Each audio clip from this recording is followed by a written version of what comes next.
শুক্রবার সকালে বেইজিংয়ের গ্রেট হল অব দ্য পিপলে চীনা প্রেসিডেন্ট শি জিনপিং এর সঙ্গে দ্বিপাক্ষিক আলোচনায় বসেন বাংলাদেশের অন্তর্বর্তী সরকারের প্রধান ড মোহাম্মদ ইউনূস।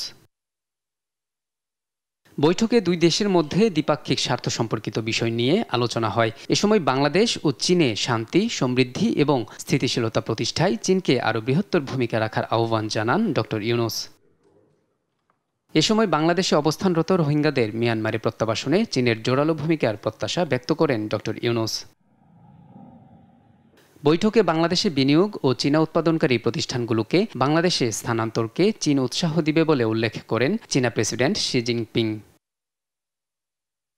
বৈঠক পরবর্তী প্রধান উপদেষ্টার প্রেস সচিব শফিকুল আলম ফেসবুকে দেয়া এক পোস্টে এই বৈঠককে অত্যন্ত ফলপ্রসূ হিসেবে উল্লেখ করেন।